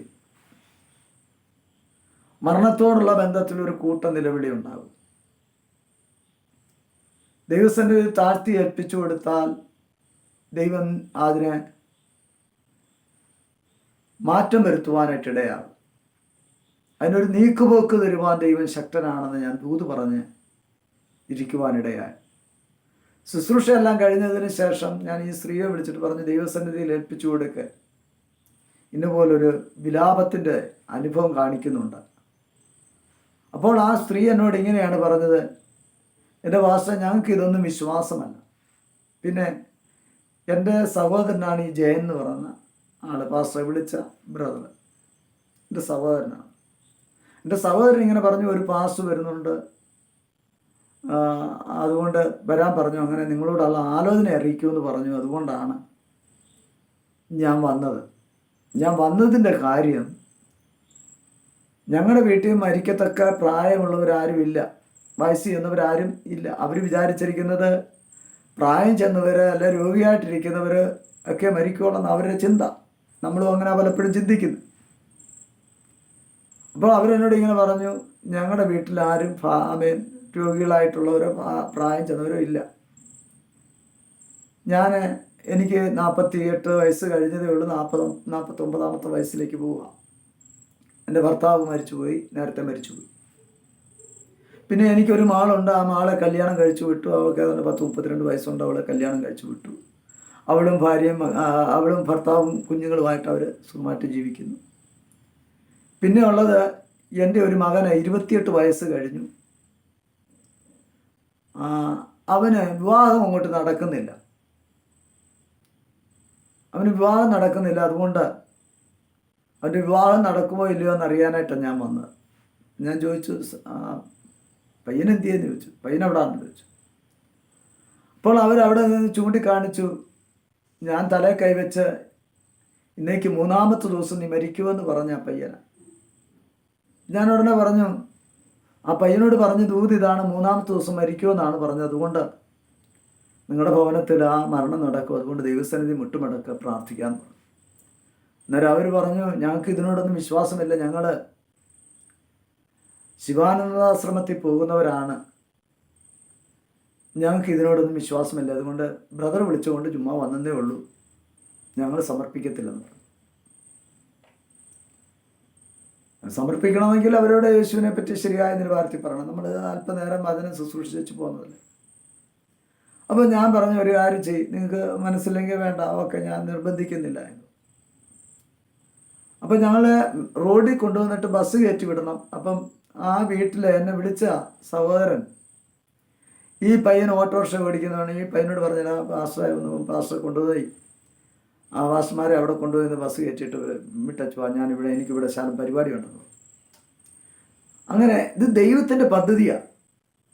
കാരണം എന്നെ വിളിച്ച ആ സഹോദരന് വേണം എന്നെ അവൻ്റെ ഓട്ടോ എന്നെ കൊണ്ടുപോയി അവിടെ കൊണ്ടുവന്നാക്കാം, ഞങ്ങളെ കൊണ്ടുവന്ന് വണ്ടി കയറ്റി വിടാം. പക്ഷെ ഇദ്ദേഹത്തോട് പറയാണ്, മോനെ ഒന്നും കൊണ്ടുപോടാം. ഉടനെ ഞങ്ങളെ രണ്ടുപേരെയും ആ പയ്യനാണ് കൊണ്ടുപോയത്. മുക്കൂട്ടുതറ എരുമേലി ഒരു 10 മിനിറ്റ് ഇടവിട്ട് ബസ്, ഇഷ്ടംപോലെ ബസ്സാണ് ഓടുന്നത്. പക്ഷേ ഈ പയ്യനോട് ഞങ്ങൾ സുവിശേഷം പറഞ്ഞു ആ വഴി സൈഡിൽ. എൻ്റെ ഓർമ്മ ശരിയാണെങ്കിൽ ദൈവത്തിൻ്റെ കൃപയാൽ പറയട്ടെ, 1.5 മണിക്കൂറോളം നിന്ന് ഈ പയ്യനോട് സുവിശേഷം പറയുവാനിടയായി. ഈ 1.5 മണിക്കൂറും ഒരൊറ്റ ബസ്സും അതിൽ വന്നില്ലെന്നുള്ളു. 1.5 മണിക്കൂറോളം നിന്ന് സുവിശേഷം പറഞ്ഞു. ഞാൻ പറഞ്ഞു, മോനെ ഇവിടെ നിൽക്ക്, യേശു ശരി. ശക്തമായ നിലവാരത്തിൽ യേശു മരണം എന്താണെന്നും പുനരുദ്ധാനം എന്താണെന്നും യേശുവിൽ വിശ്വസിക്കുന്നവർക്ക് ലഭിക്കുന്ന നന്മയും അനുഗ്രഹം എന്താണെന്നും ഒക്കെ സുവിശേഷം ശക്തമായിട്ട് അറിയിച്ചു. അവൻ പറഞ്ഞു, മരിച്ചാലും എനിക്ക് വിഷയമില്ല, കാരണം ഞങ്ങൾ പോകുന്ന അതിൽ മാത്രമാണ് എനിക്ക് വിശ്വാസം. അതുകൊണ്ട് പാസ്റ്റർ എനിക്ക് വേണ്ടി പ്രാർത്ഥിക്കുകയും വേണ്ട, നിങ്ങളൊന്ന് പോയാൽ മതി, അല്ലാതെ എനിക്ക് ഇത് അംഗീകരിക്കാൻ പറ്റത്തില്ലെന്ന് പറഞ്ഞു. ഞാൻ പറഞ്ഞു, മോനെ നീ ഇരിക്കേ, നീ ഇവിടെ നിൽക്കുക, ഞാനൊന്ന് പ്രാർത്ഥിക്കാം പറഞ്ഞ് എനിക്ക് വേണ്ടി പ്രാർത്ഥിക്കണ്ട. ശക്തമായ നിലവാരത്തിൽ യേശു ക്രിസ്തുവിനെ കുറിച്ച് സുവിശേഷം അറിയിച്ചു. അതിനുശേഷം ഞാൻ തിരുവല്ലയിലാണ് താമസിക്കുന്നത്. ഇപ്പം ഞാൻ തിരുവല്ലയിലാണ് താമസിക്കുന്നത്. തിരുവല്ലായി മഞ്ഞാടി എന്ന ദേശത്ത് ഞങ്ങൾ താമസിച്ചുകൊണ്ടിരുന്നത് കർത്താവിൻ്റെ വേല ചെയ്യുക. എൻ്റെ ഓർമ്മ ശരിയാണെങ്കിൽ 2016-17 കാലഘട്ടത്തിൽ, 2016-17. അപ്പോൾ അന്ന് ഞാൻ ബാംഗ്ലൂരിൽ എനിക്കൊരു ശുശ്രൂഷയുണ്ട്. ഞായറാഴ്ചത്തെ ഇവിടുത്തെ ആരാധന കഴിഞ്ഞിട്ട് പോകണം. ബുധനാഴ്ച തിരിച്ചു വരാൻ പറ്റത്തുള്ളൂ. ബുധനാഴ്ച ഉച്ച കഴിഞ്ഞ് ബാംഗ്ലൂരിൽ നിന്ന് ഇവിടെ വന്നിട്ട് വ്യാഴാഴ്ച എനിക്ക് വീട്ടിൽ പ്രാർത്ഥനയുണ്ട്. 26 വർഷമായി നടന്നു വരുന്ന പ്രാർത്ഥനയാണ് വ്യാഴാഴ്ച വീട്ടിലെ പ്രാർത്ഥന. പല സ്ഥലങ്ങളിൽ നിന്ന് എൻ്റെ അടുക്കൽ പ്രാർത്ഥനയ്ക്കായിട്ട് ആൾക്കാർ വരും. ദൈവം എന്നെ ഉപയോഗിച്ചുകൊണ്ടിരിക്കുന്ന ഓർത്ത് ഞാൻ ദൈവത്തെ സ്തുതിക്കുന്നു. അങ്ങനെ ഈ സഹോദരൻ, ഞാൻ പ്രാർത്ഥിച്ചിട്ട് ഞങ്ങൾ പ്രാർത്ഥിക്കേണ്ടതെന്നൊക്കെ പറഞ്ഞ് ഞങ്ങൾക്ക് ബസ് കിട്ടി, ഞങ്ങളിങ്ങ് പോന്നു. ഞായറാഴ്ചത്തെ സഭായോഗം കഴിഞ്ഞു. ഞാൻ പിറ്റേ ദിവസം അന്ന് വൈകുന്നേരം 4 മണിക്കത്തെ വണ്ടിക്ക് ബാംഗ്ലൂരിലേക്ക് പോയി. ബാംഗ്ലൂരിൽ ചെന്ന് കഴിഞ്ഞപ്പോൾ തിങ്കളാഴ്ച രാവിലെ ഞാൻ അവിടെ ചെന്ന് ശുശ്രൂഷയ്ക്കായിട്ട് ഒരുങ്ങി എന്നെ ക്ഷണിച്ച ഭവനത്തിലേക്കായിരുന്നു. ഞാൻ ആ ഭവനത്തിലേക്ക് പോകുന്ന സമയത്ത് എനിക്ക് ഫോൺ കോൾ വന്നു. പാസ്റ്റർ പറഞ്ഞ ആ പയ്യൻ മരിച്ചുപോയി. 3-ാമത്തെ ദിവസം ശനിയാഴ്ച ദൂത് പറയുന്നു, ഞായറാഴ്ച തിങ്കളാഴ്ച രാവിലെ പയ്യൻ മരിച്ചു. ഒരു 8-8:30 ആയപ്പോഴത്തേന് പയ്യൻ മരിച്ചു. 10-10:30 ആയപ്പോഴത്തേനാണ് എന്നോട് ഇത് പറയുന്നത്. ഞാൻ ചോദിച്ചത് എങ്ങനെയാണ് എന്ന് ചോദിച്ചപ്പം ആ ജയൻ എന്ന് പറഞ്ഞ ജയൻ ബ്രദർ എന്ന് പറഞ്ഞ എന്നെ വിളിച്ച സഹോദരൻ എന്നോട് പറഞ്ഞു, എൻ്റെ പാസ്റ്റർ, അവൻ രാവിലെ അവന് വയറിങ്ങിൻ്റെയൊക്കെ പരിപാടിയാണ്. അവന് മിഷൻ സെറ്റും ഒക്കെ ആയിട്ട് ഇങ്ങനെ നടന്നു പോകുന്ന സമയത്ത് തലേദിവസം വൈകിട്ട് ഞായറാഴ്ച ഭയങ്കരമായ മഴ പെയ്തു. ഭയങ്കര വെള്ളം അവിടെ നിറഞ്ഞു. ഇവൻ രാവിലെ നടന്നു പോയപ്പോഴത്തേന് ഇവരുടെ വീടിൻ്റെ അവിടുന്ന് റോഡ് സൈഡിൽ ഒരു കിണറുണ്ട്, പൊട്ടക്കിണറാണ്. സ്ഥിരമായിട്ട് പോകുന്നതുകൊണ്ട് അവർക്കറിയാം. വങ്കൊക്കെ ശാലം കെട്ടിയിട്ടുണ്ട്, പൊക്കം ശാലമുണ്ട്. അതുകൊണ്ട് അങ്ങനെ പെട്ടെന്നൊന്നും ആരും വീഴത്തില്ല. പക്ഷേ വഴിയിലെല്ലാം വെള്ളം കയറി നിറഞ്ഞു കഴിഞ്ഞപ്പോൾ ഈ കെട്ട് കാണാൻ പറ്റുന്നില്ല. ഇവൻ നടന്നു വന്നപ്പോൾ പുറകിൽ നിന്നൊരു കാറ് വന്നു. കാറ് പോകാനായിട്ട് അവൻ എന്ത് ചെയ്തു, വഴിയിൽ നിന്ന് സൈഡിലോട്ട് ഒതുങ്ങിയ സമയത്ത് ഈ കിണറ്റിലോട്ട് തട്ടി ഇവൻ എന്ത് ചെയ്തു, ആ കിണറ്റിനകത്തേക്ക് വീണു. കാറുകാരൻ മുന്നോട്ട് പോയപ്പോഴത്തേന് ഈ വീണയാളെ കണ്ടില്ലല്ലോ എന്ന് പറഞ്ഞ് തിരിച്ചു വന്നപ്പോൾ നോക്കുമ്പോൾ അവർക്ക് മനസ്സിലായതൊരു കിണറാണെന്ന് മനസ്സിലായി. പെട്ടെന്ന് തന്നെ അവർ ഫയർഫോഴ്സിനെയൊക്കെ വിളിച്ചു. ആൾ വന്ന് ഇവനെ എടുത്തപ്പം ആ കിണറ്റി വെച്ച് തന്നെ എന്ത് ചെയ്തു, അവൻ മരിക്കുവാനിടയായി. ഞാൻ പറഞ്ഞു വന്നതിൻ്റെ സാരം, ദൈവം ഒരാളെ കണ്ടിട്ടുണ്ടെങ്കിൽ, ഒരു വ്യക്തിയോടെങ്കിലും ആ വ്യക്തിയെ ദൈവത്തിന് വേണ്ടി ഒരുക്കാനാണെങ്കിൽ, അല്ലെങ്കിൽ ന്യായവിധിക്കാണെങ്കിലും അവരോട് സുവിശേഷം അറിയിക്കുവാൻ ദൈവം ചിലരെ ഒരുക്കും. പറയട്ടെ, ഞാൻ ഇടുക്കിയിൽ മണിയാറൻകുടി എന്ന് പറയുന്ന സ്ഥലത്ത് ശുശ്രൂഷിച്ചുകൊണ്ടിരുന്നപ്പോഴത്തേനാണ് എന്നെ വിളിക്കുന്നത്. അവിടുന്നാണ് ഞാനവിടെ ചെന്നത്. ദൈവം ഒരാളോട് സുവിശേഷം അറിയിക്കേണ്ടതുണ്ടെങ്കിൽ അവിടെ കൃത്യമായിട്ട് ദൈവം ആരെയെങ്കിലും അയക്കും. ഇന്ന് എന്നെ കേൾക്കുന്ന ദൈവജനമേ, ഇന്ന് ഇത് കേട്ടുകൊണ്ടിരിക്കുമ്പോഴത്തേന് ആരെയൊക്കെയോ ഒന്ന് ബലപ്പെടുത്തുവാൻ വേണ്ടിയാണ് ഇന്ന് എന്നെ കൊണ്ട് ഈ സുവിശേഷം അറിയിക്കുന്നത്. അതുകൊണ്ട് എൻ്റെ ജീവിതത്തിലുണ്ടായ അനുഭവം, ഇപ്പം ന്യായം വിധിക്കും, സുവിശേഷം അറിയാനായിട്ടുള്ള അവസരം ദൈവം ഒരുക്കും. ഏതെങ്കിലും വ്യക്തിയെ ദൈവം ഒരുക്കും. ആ ഒരുക്കുന്നത് അതെൻ്റെ രക്ഷയ്ക്കാണെന്ന് പറഞ്ഞ് ഏറ്റെടുത്ത് യേശുവിനെ സ്വീകരിച്ച് മുന്നോട്ട് പോകുന്ന ദൈവ പൈതലെ ഒരിക്കലും യേശു കൈവിടത്തില്ല. ഒരിക്കലും നിന്റെ തല താഴുവാൻ ദൈവം അനുവദിക്കത്തില്ല. വചനം പറയുന്നു, അവനെ കൈക്കൊണ്ട് അവൻ്റെ നാമത്തിൽ വിശ്വസിക്കുന്ന ഏവർക്കും ദൈവ മക്കളാകുവാൻ അവൻ അധികാരം കൊടുത്തു. യേശു ക്രിസ്തുവിനെ ആര് സ്വീകരിച്ചാൽ, പണ്ഡിതനെന്നോ പാമരനെന്നോ താണവനെന്നോ ഉയർന്നവനെന്നോ ആര് യേശുവിനെ സ്വീകരിച്ചാൽ അവരെ ഉപയോഗിക്കുവാൻ ദൈവം ശക്തനാണ്. ഇന്ന് എന്നെ കേൾക്കുന്ന ദൈവ പൈതലെ, നിങ്ങളുടെ മുമ്പിൽ ഞാൻ നിൽക്കുമ്പോൾ ഒരു യോഗ്യതയുമില്ല ഞാനാണ്. എൻ്റെ സാക്ഷി നിങ്ങൾ കേൾക്കണം. ഇപ്പോൾ കാണുന്ന ഈ രൂപമൊന്നുമല്ല. അങ്ങനെ കോട്ടയം മെഡിക്കൽ കോളേജ് ആശുപത്രിയിൽ നിന്ന് ഉപേക്ഷിച്ചു എന്നെ ഭവനത്തിൽ എൻ്റെ ഭാര്യയുടെ ഭവനത്തിൽ കൊണ്ടുവന്നു. എന്നെ രക്ഷയുടെ അനുഭവത്തിലേക്ക് കൊണ്ടുവരാൻ ചിലരെ ദൈവം ഒരുക്കി. സ്വത്രം. ആദ്യമേ എന്നെ ഒരുക്കിയത് എൻ്റെ വീട്ടുകാർ തന്നെ എന്നെ ഒരുക്കിയത്. കാരണം എൻ്റെ അമ്മ പറഞ്ഞല്ലോ, അവൻ മരിച്ചിട്ട് അവൻ്റെ ശവം വീട്ടിൽ കൊണ്ടുവന്നാൽ മതി. എൻ്റെ സഹോദരങ്ങൾ എന്നെ തള്ളിക്കളഞ്ഞു. ആരുമായും ഒരു ബന്ധവും ഇല്ല. അപ്പോൾ അവർ ബന്ധം ഉണ്ടായിരുന്ന ഞാൻ ഈ യേശുവിനെ അറിയത്തില്ലായിരുന്നു. അവരെ നേരത്തെ ദൈവം എന്ത് ചെയ്തു? എന്നിൽ നിന്ന് അകറ്റി. ചിലത് അകന്ന് മാറുമ്പോൾ, ചിലത് നീ ഒറ്റപ്പെടുമ്പോഴത്തേന് ഓർത്തോണം, ദൈവത്തിന് നിന്നെക്കുറിച്ച് എന്തോ പ്ലാനും പദ്ധതിയും ഉണ്ട്. സ്വത്രം. ദൈവം നിന്നെ ഉപയോഗിക്കുവാൻ വേണ്ടി ചിലതിനെ മാറ്റി. നമുക്കറിയാം, ഒരു കുശവൻ്റെ ഭവനത്തിലേക്ക് ചെന്ന് കഴിഞ്ഞാൽ കുശവൻ കളിമണ്ണ് കൊണ്ട് പാത്രം മെനയും. അപ്പം ഈ മണ്ണെടുക്കാൻ പോകുന്ന കുശവൻ എന്ത് ചെയ്യുന്നറിയോ? കിട്ടുന്ന മണ്ണ് കൊണ്ട് അങ്ങ് പണിയത്തില്ല. നമ്മളാണെങ്കിൽ കടൽ തീരത്തൊക്കെ പോയിട്ടുണ്ടെങ്കിൽ അവിടെ മണ്ണുകൊണ്ട് ചെറുപ്പകാലത്തൊക്കെ ഞാൻ മണ്ണുകൊണ്ട് ഇങ്ങനെ ഓരോന്നുണ്ടാക്കാൻ നോക്കും. പക്ഷെ അത് കുറച്ച് നേരം ഇരിക്കത്തുള്ളൂ. കുശവൻ എല്ലാ മണ്ണുകൊണ്ട് എന്ത് ചെയ്യത്തില്ല? പാത്രം മെനയത്തില്ല. കുശവൻ ആദ്യമേ ചെന്ന് ആ സ്ഥലം കണ്ട് അവിടുത്തെ മണ്ണിൻ്റെ കിടപ്പ് നോക്കി അതിൻ്റെ മേൽമണ്ണ് അങ്ങ് മാറ്റും. എന്നിട്ട് പശപശപ്പുള്ള മണ്ണെടുക്കും. ഇന്ന് ഞാൻ പറഞ്ഞു വന്നതിൻ്റെ സാരം, ചിലതിനെ നിന്നെ മാറ്റി, നിന്റെ ഭവനത്തിൽ നിന്നും ചിലതിൽ നിന്റെ ബന്ധത്തിൽ നിന്നും ചിലതിനെയൊക്കെ മാറ്റിയതിന് ശേഷമേ നിന്നെ എടുക്കത്തുള്ളൂ. എന്തിനാണെന്നറിയാവോ? നിന്നെ ഒന്ന് പണിതെടുത്ത് യേശുവിന് പ്രയോജനമുള്ളൊരു പൈതലാക്കി കൊണ്ടുവരുവാൻ. സ്വത്രം.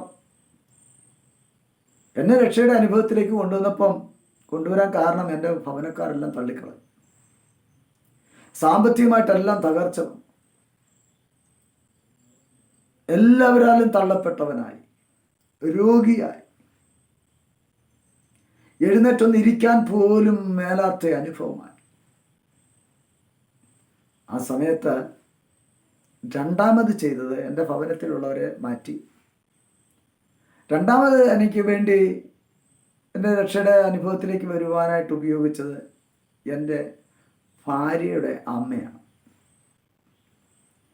ഭാര്യയുടെ അമ്മയെ ഉപയോഗിച്ചത് എങ്ങനെയാണെന്ന് ചോദിച്ചാൽ, ഞങ്ങളുടെ എൻ്റെ ഭാര്യയുടെ വീടിൻ്റെ അതൊരു കണ്ടത്തിൻ്റെ സൈഡായതുകൊണ്ട് ഈ കണ്ടത്തിൻ്റെ സൈഡിൽ വീട് വെച്ച് അതിനകത്ത് ഒരു 4-5 സെൻറ്റ് സ്ഥലത്തിനകത്താണ് വീട്. അപ്പോൾ അതിന് ചുറ്റും ഈ ഞങ്ങളുടെ നാട്ടിലൊക്കെ പച്ചച്ചീര എന്ന് പറയും, പിന്നെ ചില സ്ഥലത്ത് ഒടിച്ചു കുത്തി ചീര എന്ന് പറയും, ചിലരുടെ മലബാർ ചീര എന്ന് പറയും. അപ്പോൾ ഈ ഒടിച്ചു കുത്തി ചീര ഈ വീടിന് ചുറ്റും ഇങ്ങനെ മതിൽ പോലെ അതിരിന് കെട്ടി നിർത്തിയിരിക്കുക.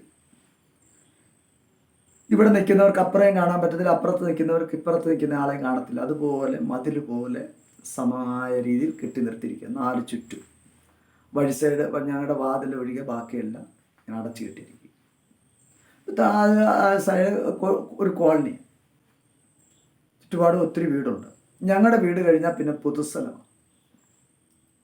വരാനായിട്ടുള്ള വഴിയും നല്ല വഴിയൊക്കെ ഉണ്ട്, നല്ല വീതിയുള്ള വഴിയൊക്കെ ഉണ്ട്. വീടിൻ്റെ വാതിൽക്കൽ വഴിയൊക്കെ ഉണ്ട്, നല്ല വീതി, വലിയ വണ്ടിയൊക്കെ വരത്തക്ക നിലവാരത്തിൽ. അപ്പോൾ എൻ്റെ അമ്മ, ഭാര്യയുടെ അമ്മ കേട്ടായിരുന്നു. അവരോടാണ് പറഞ്ഞത് മരിച്ചു പോയി, ഇനി അർച്ചനയൊന്നും ചെയ്യേണ്ട. അതുകൊണ്ട് അമ്മ ഇങ്ങോട്ട് വന്നിട്ട് എന്ത് ചെയ്തു?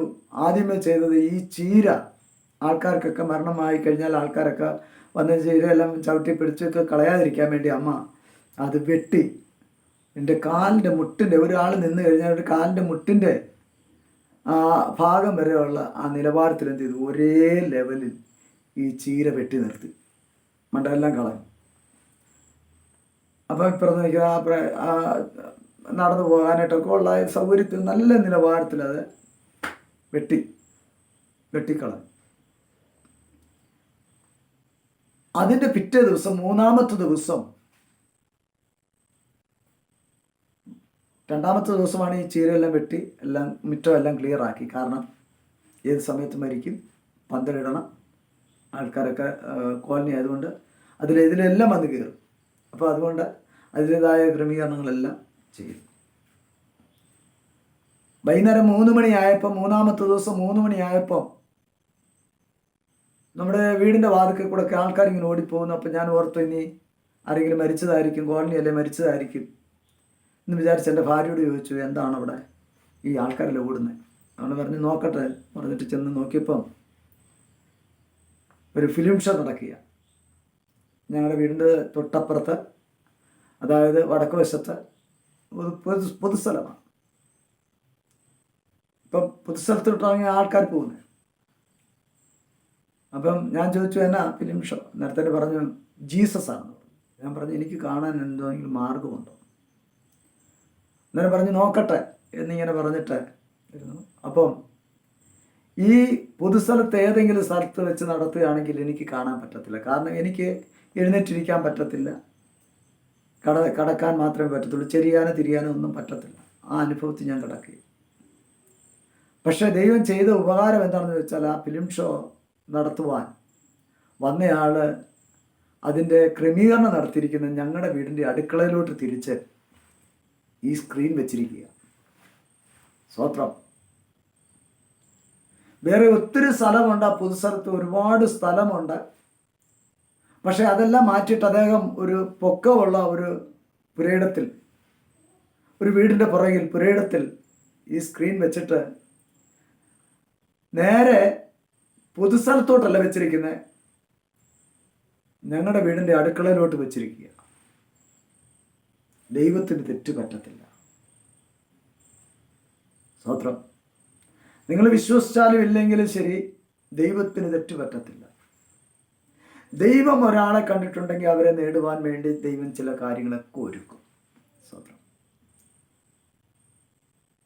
അങ്ങനെ ജീസസിന് ഞാൻ ചോദിച്ചു, എനിക്ക് കാണാൻ പറ്റുമോ എന്ന് ചോദിച്ചപ്പം എൻ്റെ ഭാര്യ 2 കസാര കൊണ്ടുവന്നിട്ടിട്ട് അതിൻ്റെ മേലിലോട്ട് പ്ലാസ്റ്റിക്കിൻ്റെ 2 കസാര കൊണ്ടുവന്നിട്ടു, ഫൈബറിൻ്റെ 2 കസാര. അതിൽ കൊണ്ടുവന്നൊരു പലക ഇട്ടിട്ട് അതിന്മേലിൽ എന്ത് ചെയ്തു? തലകണ ഇങ്ങനെ നിരത്തി വെച്ചു. എന്നിട്ട് എന്നെ മാതാവ് എല്ലാവരും കൂടെ കൂടി ചേർന്ന് എടുത്തുകൊണ്ട് വന്ന് എന്നെ കടത്തി. ഈ ചീരയെല്ലാം വെട്ടിക്കളഞ്ഞുകൊണ്ട് എനിക്ക് ആ സ്ക്രീനിൽ നല്ലവണ്ണം കാണാം, കടന്നുകൊണ്ട് നല്ലവണ്ണം കാണാം. അങ്ങനെ ജീസസ് എന്ന ആ സിനിമ അവിടെ കടന്ന് കണ്ടു. അവസാന ഭാഗമായപ്പോൾ, യേശുക്രിസ്തുവിനെ ക്രൂശിക്കുന്ന ഭാഗം വന്നപ്പോൾ ഞാനിങ്ങനെ ചിന്തിച്ചു, ഒരു പച്ചയായ മനുഷ്യനെയാണല്ലോ ഇവരിങ്ങനെ ചെയ്യുന്നത്, ഇവർക്ക് അല്പം പോലും ദയയില്ലേ. ഞാൻ അനുഭവിക്കുവാനായിട്ടിടയായി. അതിനുശേഷം ഫിലിം ഷോ കഴിഞ്ഞ് അവർ പോയി എന്നെ പഴയതുപോലെ തന്നെ എൻ്റെ കിടക്കെ കൊണ്ടുവന്ന് കിടത്തി. എന്നെ കേൾക്കുന്ന ദൈവമല്ല, രാവിലെ എഴുന്നേറ്റപ്പം എൻ്റെ ശരീരമാകപ്പാടെ ബ്ലഡ് പൊടിഞ്ഞു, വല്ലാത്ത അസ്വസ്ഥത, വല്ലാത്ത കണ്ടീഷനായി. ഞാൻ എൻ്റെ ഭാര്യയോട് പറഞ്ഞു, എൻ്റെ ശരീരം ഒന്ന് തുടയ്ക്കണം. കാരണം ഈ ബ്ലഡ് ഇങ്ങനെ വന്നു കഴിഞ്ഞാൽ വെള്ളം തിളപ്പിച്ച് ആറിച്ചിട്ട് നല്ല തുണി കൊണ്ട് എന്ത് ചെയ്യണം, കോട്ടൺ തുണി കൊണ്ട് അത് തുടയ്ക്കണം. ദൈവത്തിൻ്റെ കൃപയെ പറയട്ടെ, എൻ്റെ ഭാര്യ പറഞ്ഞു, നിങ്ങൾ എവിടെയെങ്കിലും പോയി മരിക്കേ, എനിക്ക് വയ്യ. ഇന്നെന്നെ കേൾക്കുന്ന ദൈവവേദനയെ, നിൻ്റെ ആരോഗ്യം നഷ്ടപ്പെടുമ്പോൾ, നിൻ്റെ സാമ്പത്തികം നഷ്ടപ്പെടുമ്പോൾ, നിൻ്റെ ശ്രേഷ്ഠതകൾ നഷ്ടപ്പെടുമ്പോൾ നിന്നെ എല്ലാവരും തള്ളിക്കളയുവാനിടയാകും. നമ്മൾ പറയും,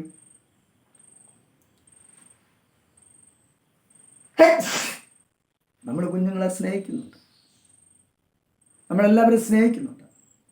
പക്ഷെ നമ്മൾ പറയും, അവരെന്നെ നോക്കും, അവരെന്നെ കാക്കും.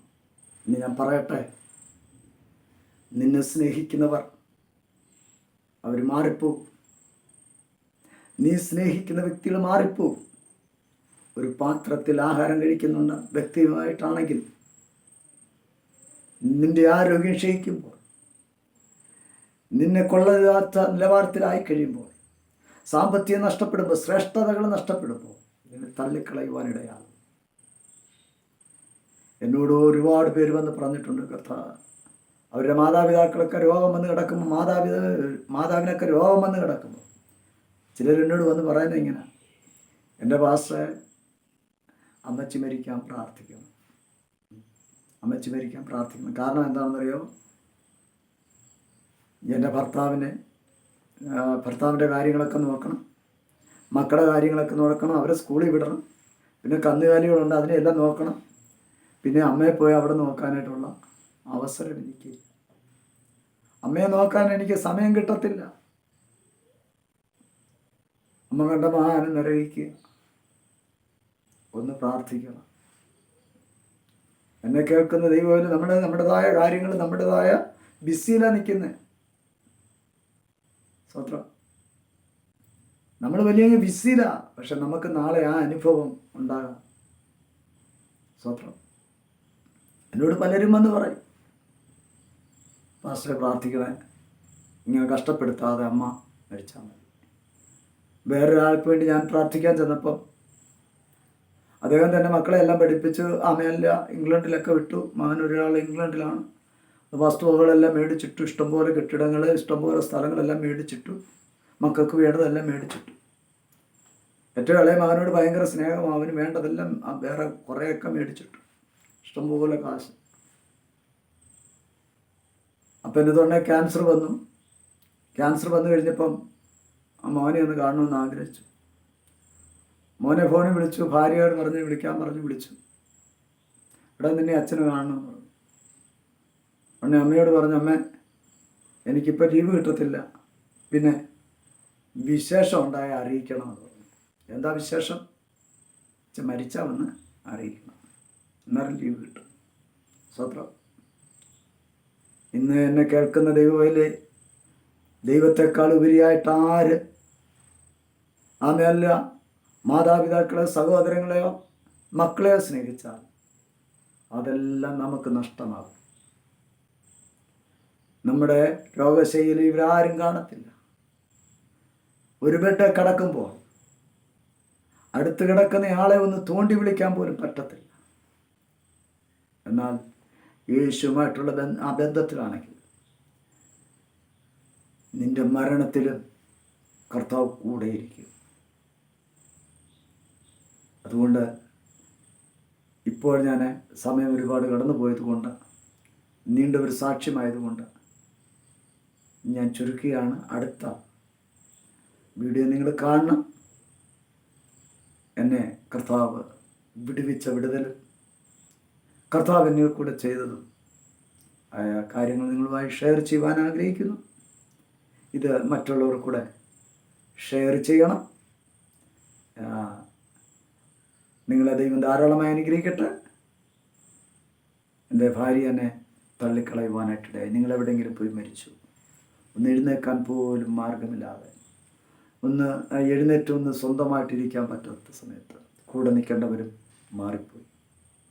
എന്നാൽ വചനം പറയുന്നു, പെറ്റമ്മ നിന്നെ ഉപേക്ഷിച്ചാലും ഉപേക്ഷിക്കാത്തൊരു ദൈവം, പെറ്റമ്മ നിന്നെ മറന്നാലും മറക്കാത്തൊരു ദൈവം. ഞാൻ പ്രസംഗിക്കുന്ന യേശു ഒരിക്കലും കൈവിടാത്ത ദൈവമാണ്. ആ കർത്താവ് നിങ്ങളെ ഓരോരുത്തരെയും വീണ്ടും ബലപ്പെടുത്തിട്ട് ശക്തീകരിക്കട്ടെ. ഇത്രയും പറഞ്ഞുകൊണ്ട് ഞാൻ എൻ്റെ വാക്കുകൾക്ക് വിരാമം വിടുന്നു. ഒരു നിമിഷം നിങ്ങൾക്ക് വേണ്ടി പ്രാർത്ഥിക്കാൻ പോവുകയാണ്. തുടർന്ന് അടുത്ത വീഡിയോയിൽ ദൈവം ചെയ്ത ഉപകാരങ്ങളെ വർണ്ണിപ്പാൻ ഞാൻ ആഗ്രഹിക്കുന്നു. കണ്ണുകളെ അടയ്ക്കാം. അൻപുള്ള ദൈവമേ, ഞങ്ങളുടെ സ്വർഗീയ നല്ല പിതാവേ, തൻ്റെ ജനത്തെ അനുഗ്രഹിച്ച് പ്രാർത്ഥിക്കുന്നു. എന്നെ കേട്ടുകൊണ്ടിരിക്കുന്ന, എനിക്ക് ദൈവം തന്ന സാക്ഷ്യം കേട്ടുകൊണ്ടിരിക്കുന്ന എൻ്റെ മക്കളെ അനുഗ്രഹിച്ച് പ്രാർത്ഥിക്കുന്നു. അവരെ കർത്താവ് ബലപ്പെടുത്തണം, ശക്തീകരിക്കണം. ദൈവത്തിന് പ്രയോജനമുള്ള മക്കളായി തീരുവാൻ സ്വർഗം സഹായിക്കണം. വരവിനായി ഒരുക്കണം. പ്രാർത്ഥന കേട്ടിരിക്കുക. സ്തോത്രം. യേശുവിൻ്റെ നാമത്തിൽ അപേക്ഷിക്കുമ്പോൾ ദയതോന്നി ഉത്തരമരുളുമാറാകണം. സ്വർഗീയ നല്ല പിതാവേ. ആമേൻ, ആമേൻ, ആമേൻ.